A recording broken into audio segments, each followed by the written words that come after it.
우리 한번 서로 앞뒤 옆 인사 좀 하겠습니다. 하늘 복 많이 누리세요. 네, 하늘 복 많이 누리세요.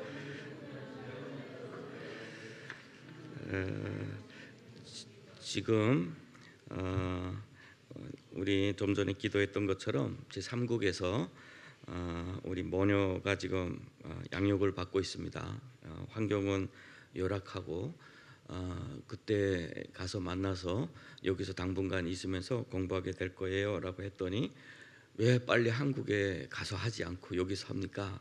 라고 이야기를 하더라고요. 그 마음은 충분히 공감이 되죠. 네, 공감이 되는데 남한에 오면 우리가 알다시피 참 우리를 기쁘게 할 수 있는 것, 또 우리를 금방 성공시켜 줄 수 있을 것 같은 것들이 너무 많아요. 그래서 그동안 우리 걸어온 모든 길을 경험으로 잡아서 그곳에서 우리 인생에 한 번쯤은 그런 시간이 좀 필요할 수 있겠다.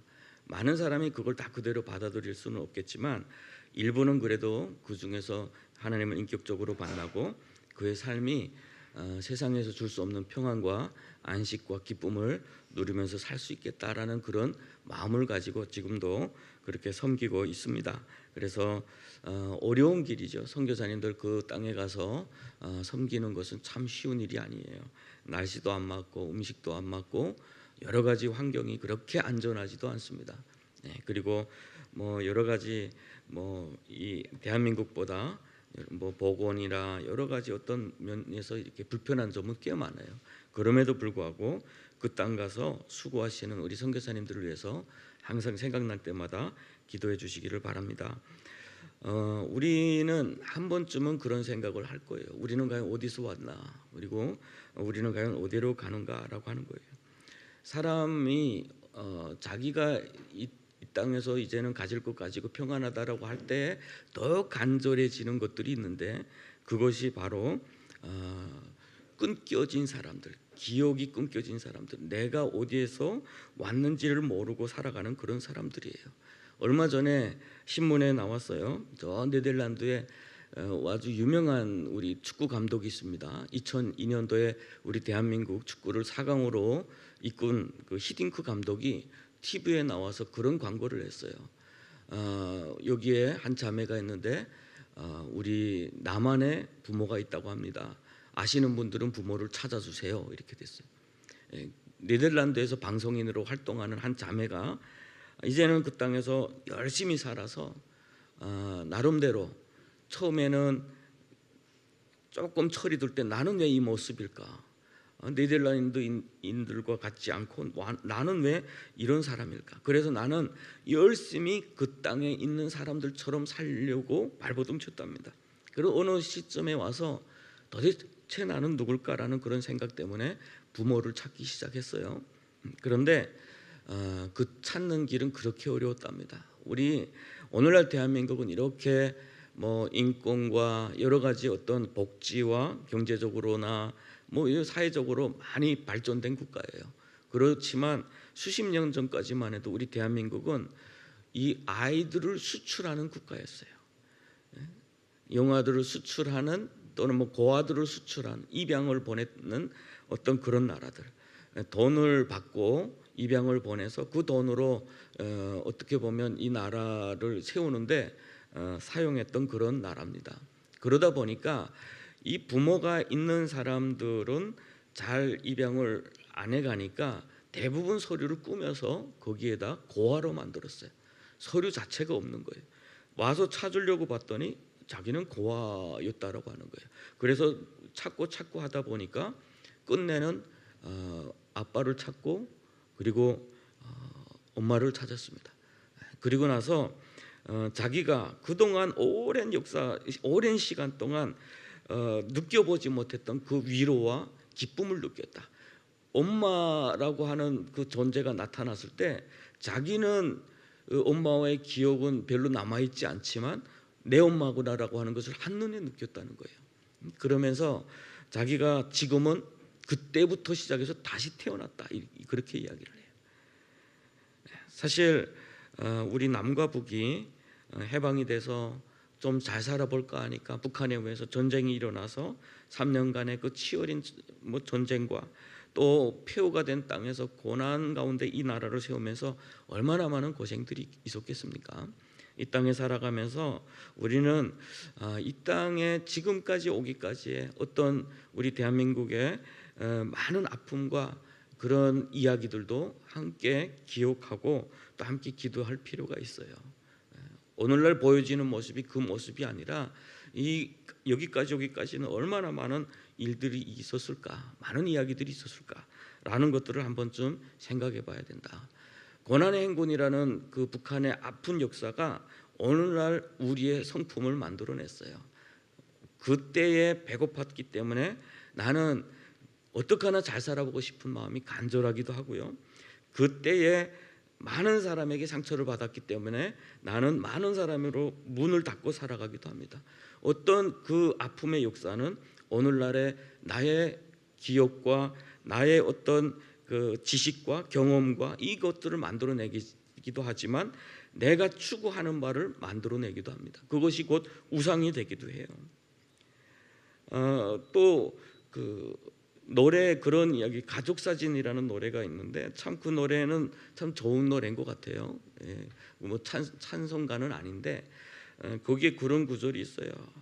열심히 살다가 일이 뜻대로 풀리지 않을 때 내가 가족 사진을 봤더니 그 사진 속에 우리 엄마와 우리 아빠가 이렇게 보이고 자기가 보이는데 나를 위해서 거름이 되어준 그 부모님들에 대해서 이렇게 생각을 하면서 이제는 나를 위해서 구울린 그 모든 시간들을 내가 모아서 내 부모에게 기쁨을 주고 싶다라는 그런 가사예요.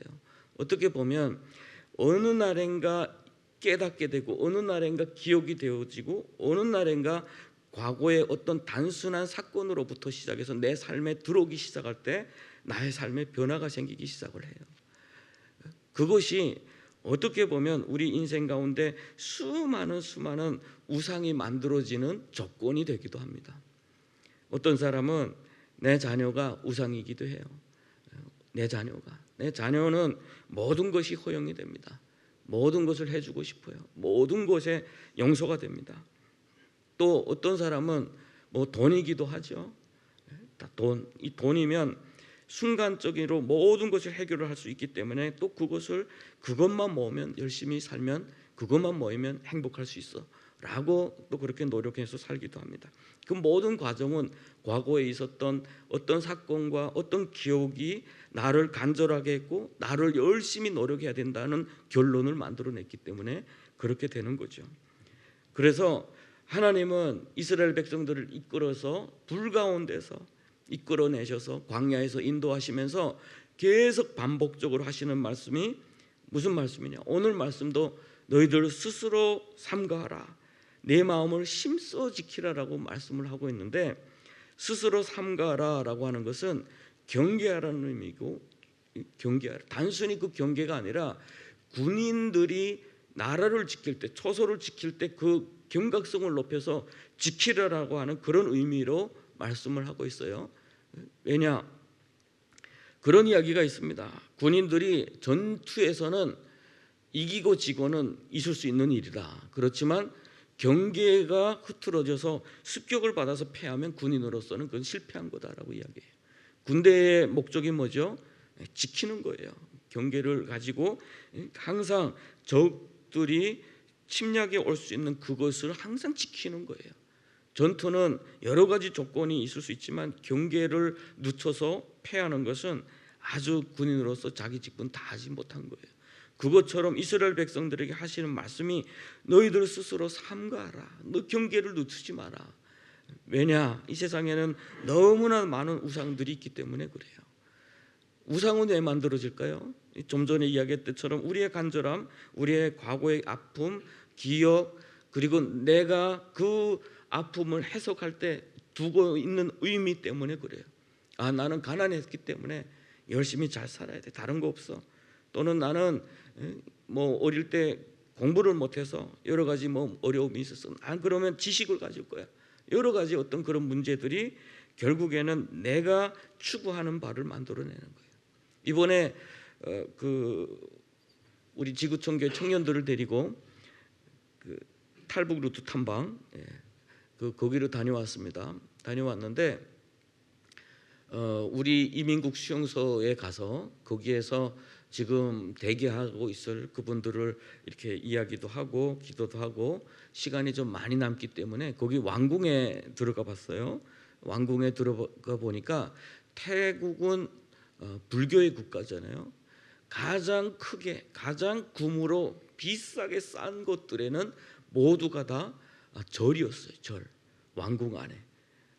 제 그 밴드에 올라온 사진 보면 제가 이상한 바지를 입었다고 다들 왜 그런 바지를 입었냐고 막 뭐라고 했어요. 근데 저는 반바지를 입고 갔어요. 반바지를. 그런데 왕궁 문 앞에서 이 바지 입고 못 들어간다는 거예요. 반바지 입고 못 들어간대.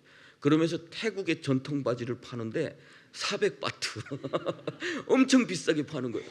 안 사겠다고 막 이러다가 4분의 1 깎았어요. 100바트. 그런데 거기서 사가지고 갔기 망정이지 마지막 그 검문 초소 앞에서는 1000바트씩 팔아. 1000바트씩. 야, 놀랐어요. 그래서 그 바지를 입고 내가 몸매가 표준이다 보니까 왜 그렇게 큰지 모르겠어.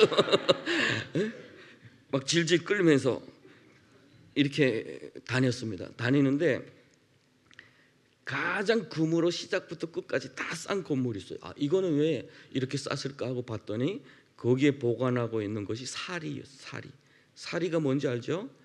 스님들이 돌을 닦다가 이제 죽으면 덕을 쌓는 것이 그 사리로 많이 나온대요. 이게 뼈를 다 태우고 나면 남는 어떻게 보면 뭐 그 뼈 조각인데 그건 불에 타지 않는 마치 진주와 같은 그것을 다 모아놓고 거기에 의미를 부여하는 거예요. 거기에 우리 인간이 가장 중요하다고 여기는 황금을 가져다 쌓는 거예요. 그것이 우상이에요. 우상을 만들어내는 과정이 그렇게 돼요. 내가 의미를 두고 있고 내가 소중히 여기는 것에 내가 거기에다가 내가 여기고 있는 가치를 부여해 주는 거예요. 이 세상에서 가장 금이 비싸기 때문에 금으로 쌓는 거예요. 그런데 오늘 본문에서는 뭐라고 하죠? 하나님은 그 형상을 보이지 않으셨다라고 했죠. 하나님은 그 형상을 보이지 않으셨다. 왜 보이지 않으셨을까요? 이것만 봐도 우리 하나님은 살아계신 하나님이시다. 저는 그렇게 믿어요. 왜냐하면 이 세상의 모든 우상은 다 형상이 있습니다. 이런 우상, 이런 형상도 있고 저런 형상도 있고 뱀으로 된 형상도 있고 뭐 여러 가지 형상이 다 있어요. 왜? 모든 사람은 그 형상이 있어야 안전해요. 그 형상이 있어야 마음이 평안합니다. 그걸 가지고 내 손에 붙잡고 내 눈에 보여야 평안해요. 그래서 여러분 차에 뭐 어떤 분들은 차 트렁크 여면 명태를 가지고 다니는 분도 있어요. 명태가 차 사고로부터 안전을 지켜줄 거다. 이 마른 명태가 어떻게 사고를 지켜줄지는 나는 모르겠지만 의미를 부여하니까 그렇게 돼요. 의미를 부여하니까. 그래서 우상이란 뭐냐? 위조에, 모조에, 가짜에, 거짓에, 허울뿐인 뭐뭐 척하는 이 모든 것에 우상이 숨겨져 있어요. 나에게 진정으로 자유를 줄 수 없고 나에게 진정으로 평안을 줄 수 없고 나에게 진짜 기쁨을 줄 수 없는 그 모든 것에 위조, 가짜들 그 모든 것에 우상이 있다라고 하는 거예요. 우리 교단에서 특별히 이 뒤에다 십자가를 놓지 않습니다. 왜냐하면 십자가가 우상이 될 수 있기 때문에 그래요. 어떤 사람은 예수를 믿지 않는데 십자가만 가지고 다니면 뭐 귀신이 떠날 것 같아서 십자가만 믿는 사람이 있어요. 그러면 그것은 뭐예요? 우상입니다.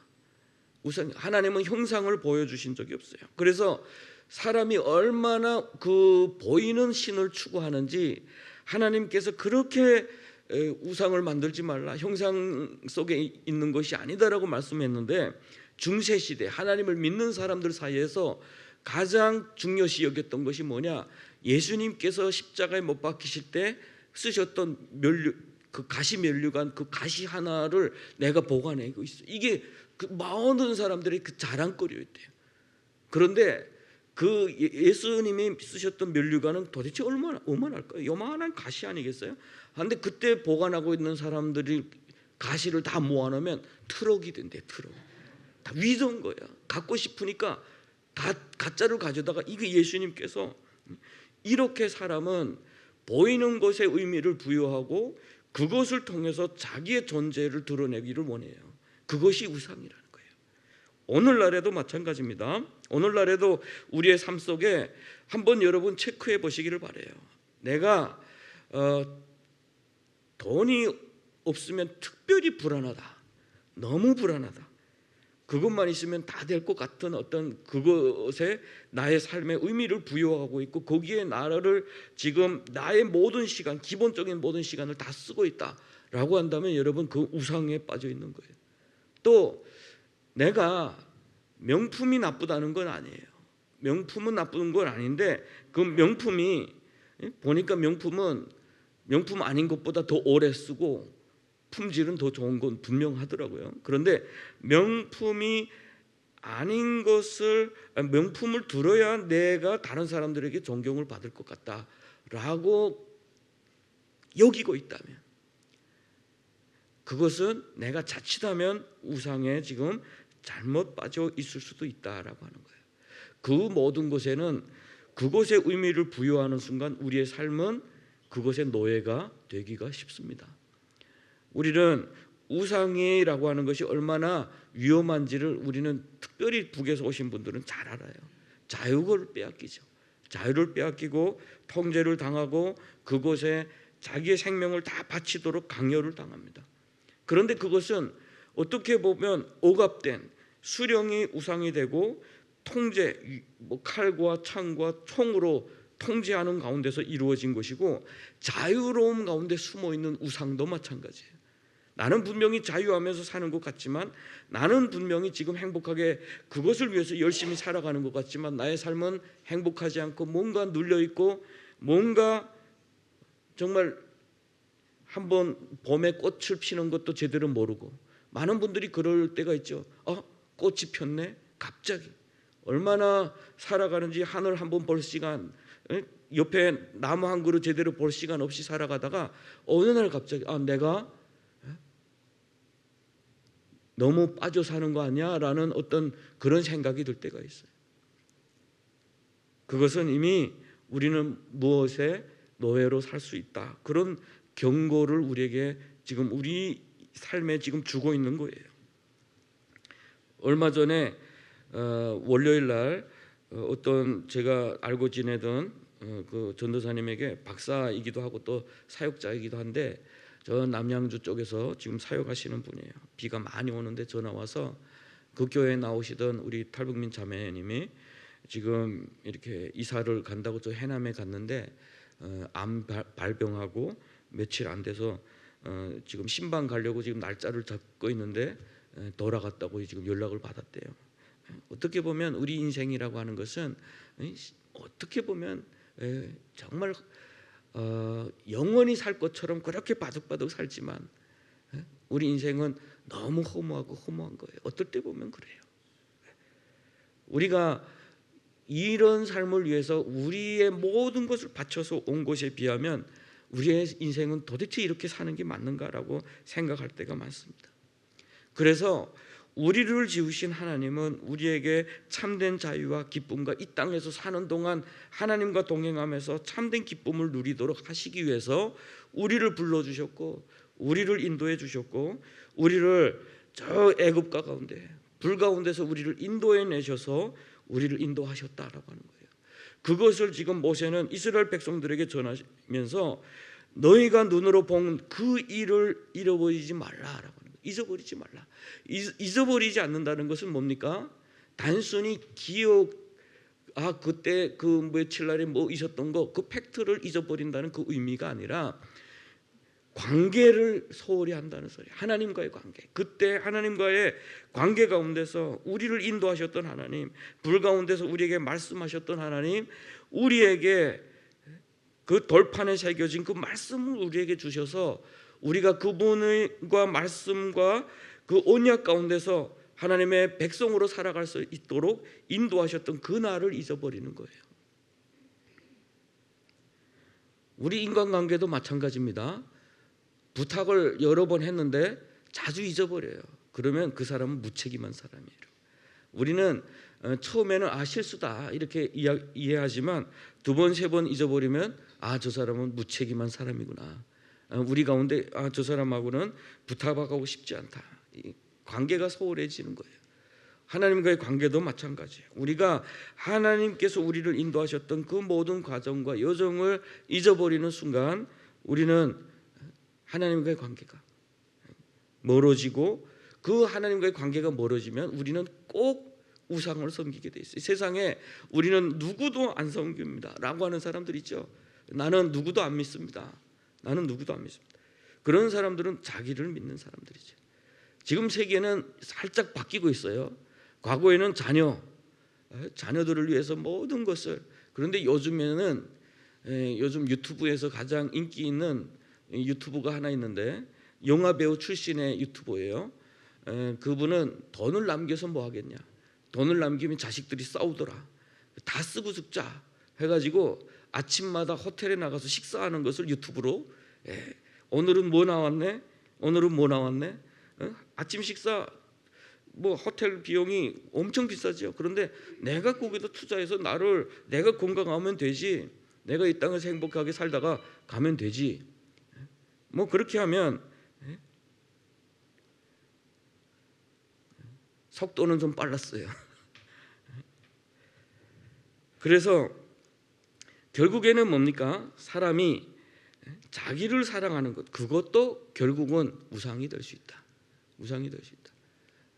자기를 누구도 안 믿는다, 자기만 믿고 살겠다라고 하는 거죠. 그런데 하나님은 잊지 말라라고, 잊지 말라.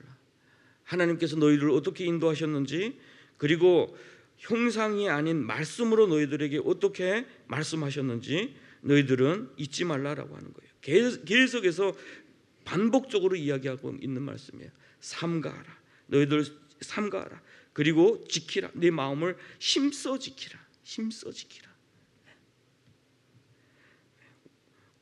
우리가 우리의 마음을 힘써 지키지 않으면 우리는 망각의 존재예요. 스스로 자기에게 유익한 것만 기억하려고 하고, 자기에게 덕이 될 것만 기억하는 존재가 우리 인간입니다. 그래서 옛날에 누구하고 싸웠는데 항상 억울한 것만 기억하죠. 저 사람에게 얼마나 상처를 줬는지는 기억하는 사람 없어요. 그때 과거의 일을 돌이켜서 한번 누군가 오해를 풀 때 보면 각자의 이야기가 너무 다른 걸 우리가 보면서 놀랄 때가 있어요. 내가 그것을 기억 못하고 있나? 라고 하는 거예요. 어떤 사람은 기억조차를, 불행한 기억, 아픈 기억 그 자체를 망각할 경우들도 많이 있어요. 그것은 미래를 향해서, 오늘을 향해서 살아가는 뭐 어떤 필요도 있겠지만, 가장 중요한 것은 그런 과정 가운데서 우리는 어떤 경로를 거쳐서 어떻게 하나님을 인격적으로 만나게 됐고 어떻게 우리를 인도하셨는가라고 하는 것조차도 잊어버릴 수 있다라고 하는 겁니다. 그래서 오늘 본문은 사실은 우리가 4장 전체 40절까지의 내용을, 이 9절부터 14절까지는 그 이후에 나오는 말씀의 서론격이에요. 하나님은 너희들은 힘써 지키라, 잊지 말라, 그리고 하나님의 형상 가운데 있지 않았다, 그렇기 때문에 너희들은 우상을 새겨서 만들지 말라라고 하는 말씀이에요. 그리고 쭉 내려가다 보면 이것을 너희 자녀들에게 가르치라. 세대가 바뀌어서 너희들이 자녀를 낳고 손녀를 낳고 살 때, 손자를 낳고 살 때 그것을 잊어버릴까 합니다라고 하는 거예요. 그리고 잊어먹고 살다가 우상에 매여서 그들의 노예가 되어서 고통 가운데 그들의 포로가 되어서 살 때에 하나님께 돌이키라. 그러면 하나님께서 너희들을 잊지 않으실 것이다라고 하는 것이 오늘 본문의 그런 내용들이기도 해요. 그래서 오늘 14절에 우리 본문에 보면은 이 말씀이 있습니다. 너희에게 규례와 법도를 교훈하게 하셨나니 이는 너희가 거기로 건너가 받을 땅에서 행하게 하려 하라. 결국은 그 땅에 가서, 우상이 많은 땅에 가서, 우상의 노예로 빠져 있는 저 땅에 가서 우상에 빠지지 않고 하나님의 규례와 법도를 교훈하게 하려, 그것을 지키게 하려 합니다. 여기서 사용된 그 단어가 규례와 법도라고 하는 단어가 있는데, 우리 히브리어는 우리가 자주, 제가 이사야서를 나눌 때 하는 말씀 있죠. 기억하는 게 좋아요. 미시파트라고 하는 단어, 규례라고 하는, 그건 법이에요. 하나님께서 너희들에게, 우리에게 지켜라 하고 법이에요. 그런데 여기서 법도라고 하는 그것은 후킴이라고 하는 단어인데, 그것은 많은 사람들이, 그 유대 학자들이 이 단어를 가지고 뭐 유대의 어떤 그 랍비라고 하는 그런 사람들이 이 단어를 가지고 연구를 많이 했는데, 이건 과연 뭘까라고 하는 거예요. 이 후킴이라는 단어는 과연 뭘까? 이것은 우리의 이성에 호소하는 단어가 아니에요. 우리의 신비에 새겨야 할 말씀이라. 여기는 왜 이성에 새기는 말씀이 아니냐면, 오늘 사람들은 이해돼야 믿는다, 이해돼야 믿는다라고 하죠. 그런데 성경에 보면 이해되지 않는 말씀이 너무 많아요. 특별히 이 제사법에서 민수기 19장에 보면 붉은 암송아지 제사법이 있는데, 이것은 속죄제 제사도 아니고 번제도 아니고 이건 무슨 죄인가? 전통의, 유대 전통에 보면 솔로몬도 이 단어에 대한 그 해석을 못했다라고 해요. 살다 보면 그런 게 많아요. 그것이 또 세상 사람들로부터 교회가 조롱받는 꼴이기도 해요. 이해되지 않으니까. 너네가 왜 그렇게 하지? 제가 중국에 그 체포됐을 때, 그 중국 경찰, 그 젊은 군인들이 저를 호송해요. 기차로 이렇게 호송할 때 그랬어요. 성경에 대해서 들어본 적 있냐 이야기했어요. 들어봤대요. 어떤 이야기를 들어봤냐? 왼뺨 치면 오른뺨 내더라 들어봤대요. 이게 여러분, 공산주의 사회에서 그 조롱하는, 기독교를 조롱하는 말이에요. 왼뺨 치면 어떻게 오른뺨 내더냐? 왼뺨 치면 이빨을 부스러 놔야지. 세상의 논리는 그래요. 그런데 우리 하나님은 왼뺨 치면 오른뺨, 겉옷 달라면 속옷, 오리를 가르면 십리가, 이것은 이해되지 않는 말씀이에요. 우리 받아들이기 어려운 말씀이에요. 이런 말씀을 가리켜 후킴이라고 하는, 후킴. 우리가 이 말씀, 그래서 순종을 하지 못하다 보니까 인간은 또다시 우상을 섬길 수밖에 없어요. 우상을 섬기지 말라라고 말씀했는데 이해가 되지 않는 거. 이 좋은 거, 이 좋은 거, 이거 보니까 이 좋은 거, 내가 사랑하는 것, 내가 이것만 있으면 내가 행복한데 왜 이것을 우상이라고 하지? 거기에 계속해서 의미를 두는 거예요. 이스라엘 초대 에덴 동산에 어떻게 하나님이 범죄했죠? 사람들이 선악과를 따먹지 말라 했는데, 그것은 어떻게 보면 후킴이에요. 후킴. 그런데 이해가 되지 않는 거예요. 왜 동산의 모든 과일을 먹으라 했는데 하나님이 왜 이 과일을 먹지 말라고 했지? 라고 하니까 사탄이 뭐라 하죠? 죽지 않는다. 죽지 않는다. 너 하나님처럼 된다. 결국은 인간의 존재를 하나님께로 높이 띄워주는 거예요. 이것이 우상이에요. 우상. 결국은 그것을 지키지 못해서, 그것에 순종하지 못해서 결국은 우상을 숭배하게 되는 거예요. 오늘날 과학이라고 하는 것, 그리고 인본주의 가운데 인간 사상, 그리고 철학, 뭐 이런 것들을 통해서 인간 사회를 더욱 발전시킬 수 있다라고 하는 그런 것을 믿고 살아가는 사람들이 얼마나 많은지 몰라요. 민족 이데올로기, 이념일 수도 있어요. 이런 것 가운데서 내가 의미를 하나님보다 더욱 사랑하는 것, 그것은 우상 숭배고 결국은 우리의 인생을 노예로 삼는 것들이다라고 하는 거예요. 우리는 행복하게도록 하나님께서 부르신 존재들입니다. 이 땅 가운데서 충분히 자유를 누리며 행복하게 살라고 부르심을 하나님께서 불러주셨는데, 여전히 그런 가운데서 빠져서 정말 나의 인생을 다 빼앗겨서 살고 있고 참된 자유를 누리지 못하고 그렇게 살고 있다면, 우리는 정말 인생을 낭비하고 있을 수 있는 거예요. 그래서 우리는 오늘 본문 이제 15절부터 40절에 쭉 내려가다 보면 하나님께서 내가 그 땅에서 아들을 낳고 손자를 얻으며 오래 살 때 만일 스스로 부패하여 스스로 지키지 못하고 스스로 삼가지 못하고 오히려 스스로 부패하여 형상이든지 우상이든지 조각하여 여호와 하나님 앞에 악을 행함으로 그의 노를 일으키면, 우리 하나님은 질투하는 하나님이시다라고 했죠. 너희들은 망할 것이다.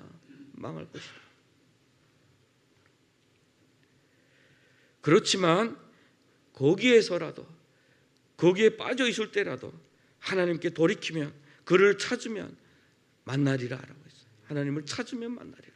하나님은 항상 우리에게 돌아올 길을 열어주셔요. 우리가 한 번쯤은 한번 말씀 앞에서 성경 말씀을 읽으면서 한번 생각해 봐요. 우리에게 당장의 필요를 채워주는 것들은 참 많이 있어요. 당장의 필요를 채워주고 당장의 어떤 건강도 가져다 줄 수 있는 것들, 그런 것들은 정말 많아서 내가 그곳에 자칫 과도하게 거의 중독되는 것처럼 이렇게 간다면 우리의 영혼이 거기에 또 빼앗겨서 노예가 되어서 행복하지 못하게 살 수가 있다라고 하는 거예요. 그럴 때 내가 길을 잘못 들었구나라 할 때 성경은 뭐라고 그래요? 돌이켜서 하나님을 찾으라. 그러면 하나님을 만나리라라고 해요. 우리 점점 요즘에 우리 탈북민 구출 상황도 아주 열악합니다. 요즘에는 중국 당국이 감시와 처벌이 강해지고 또 여러 가지 과학적인 최첨단 그 시스템을 동원해서 일하는 사람들을 자꾸 체포하기 때문에 갑자기 그런 생각이 들었어요. 이러다가 코로나 때처럼 또 끊기는 거 아닌가라는 그런 생각도 사실은 들었습니다. 아직도 도움이 필요한 사람들은 그렇게 많은데, 그렇게 많은 사람들이 조금만 더 있다가 이번에도 가서 만나셨던 분이 그런 이야기예요. 자기는 여기 오지 않는다. 거기서 열심히 살아서 거기서 살겠다 이런 마음 가지고 살다가 나이가 드니까 병원에 가려고 하니 갈 수도 없고 남의 이름으로 치료를 받아야 되고 또 돈도 또 많이 들고, 그래서 어쩔 수 없이 출발했다. 정말 이제는 정말 필요해서 탈북하는 분들이 점점 많아지고 있는데 그 길은 점점 어려워지고 있어요. 그래서 우리가 정말 그들이 하나님께로 올 수 있도록, 안전하게 이 땅 가운데 올 수 있도록 기도하면서, 또 한 가지는 그들이 그 땅 가운데도 그렇게 자기 인생을 다 거기에 묻었는데 이 땅 가운데 와서까지도 그렇게 살면 안 되잖아요. 오는 가운데 꼭 하나님을 인격적으로 만나서 참된 자유와 기쁨과 평안을 누릴 수 있도록 우리 함께 기도하고 노력해야 될 줄로 믿습니다. 우리 하나님은 자비하신 하나님이라 그랬어요. 자비하신 하나님이라. 우리를 버리지 않으시고 멸하지 않으시고 우리에게 맹세하셨던, 그 조상에게 맹세하셨던 그 약속을 지키시는 분이시다라고. 우리 하나님은 독생자 예수 그리스도를 이 땅 가운데 보내주셔서 그 말씀이 육신이 돼서 우리 가운데 오셨다라고 했어요. 드디어 우리가 하나님을 본 사람들이 있었어요. 그것은 곧 예수 그리스도를 본 사람들이에요. 하나님은 우리가 하나님과의 사이에 뭐가 있었다고 그랬죠? 뭐가 있었다고 그랬어요? 성경에 읽다 보면 오늘 본문에서도 나오는데 불이 있었다. 불 가운데서. 우리 하나님은 불을 뚫고 우리 가운데 오신 거예요. 인간의 몸을 입는다는 것은 결국은 하나님으로서는 있을 수 없는 일이죠. 왜 하나님이 형상을 만들지 말라라고 했냐면, 그것은 인간의 모든, 우리가 보고 느끼고 있는 모든 세계, 우리가 볼 수 없는 세계까지도 우리 하나님이 만드시고 지으셨어요. 그런데 그것을 인간이 스스로 그림을 그려서 만들어내면 결국은 그것은 신성모독이기 때문에 하나님을 욕되게 하는 것이기 때문에 그래요. 그런데 하나님께서 우리에게 오실 때 결국은 육신의 몸을 입으신 종의 형체로 이 땅 가운데 오셨고 우리에게 말씀을 하셨고 십자가에서 우리의 죄를 대신 지시고 죽으셨고 우리에게 부활 소망을 또 우리에게 주셔서 우리가 이 땅에서뿐만 아니라 영원한 삶을 바라보며 살 수 있도록 하셨다. 이 사랑을 우리는 좀 깊이 아는 저와 여러분이 됐으면 좋겠습니다.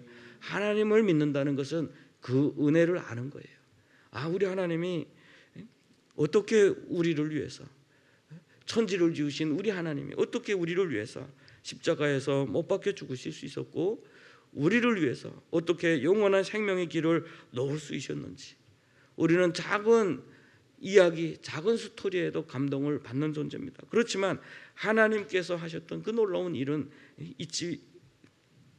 아주 쉽게 잊고 또 기억하지 못하는 그런 존재이기도 해요. 그래서 우리가 하나님을 좀 인격적으로 만난다. 우리 하나님을 만났으면 좋겠습니다 하면 어떻게 만나요? 어떻게 만나요? 그런 질문들이 참 많았어요. 말씀으로 만나시기를 바랍니다. 말씀이 단순히 어느 날 책처럼 읽혀지던 말씀이 우리 심령을 움직일 때 그것은 하나님의 인격적으로 만나는 시간입니다.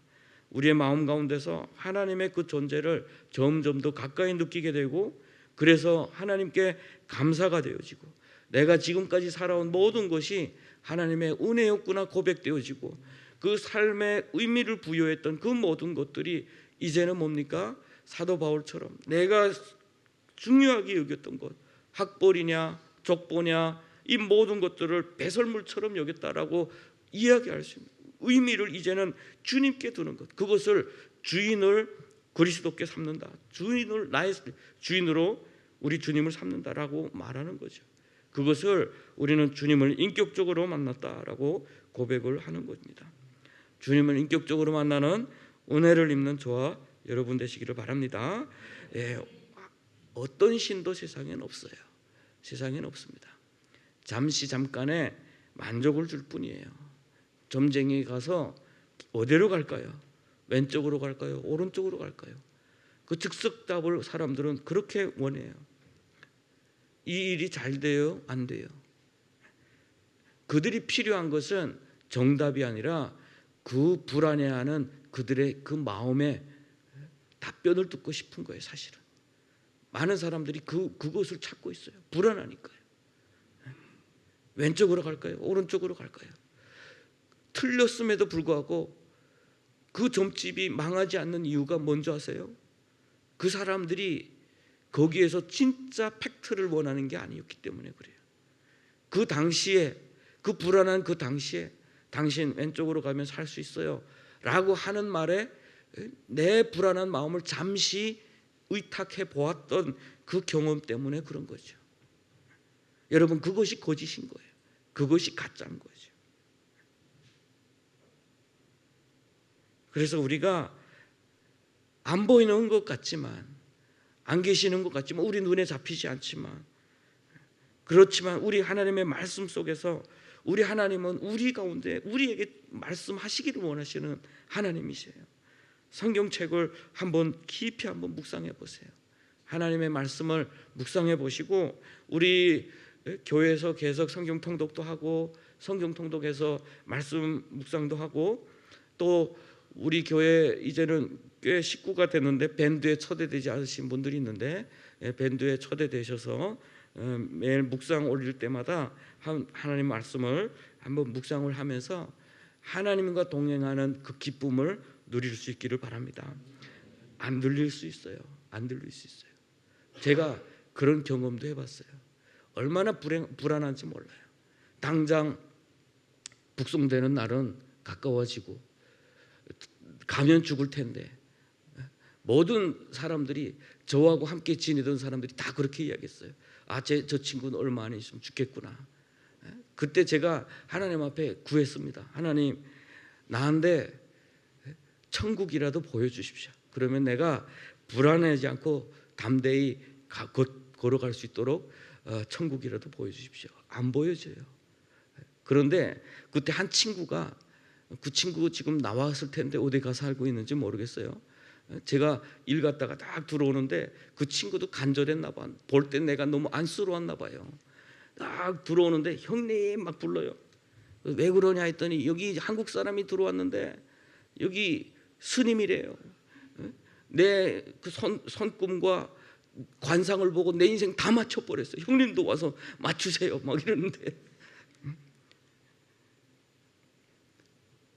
하나님은 침묵하시는데 스님은 다 알고 있다니까 살짝 마음이 흔들리기도 하더라고요. 절체절명의 위기 가운데 인간은 그렇게 연약한 존재입니다. 무엇인가 듣고 싶다, 무엇인가 알고 싶다. 이 길이 하나님께서 원하시는 길인지 아닌지 알고 싶다. 내가 이렇게 사는지 옳은지 아닌지 하나님께서 알고 싶다.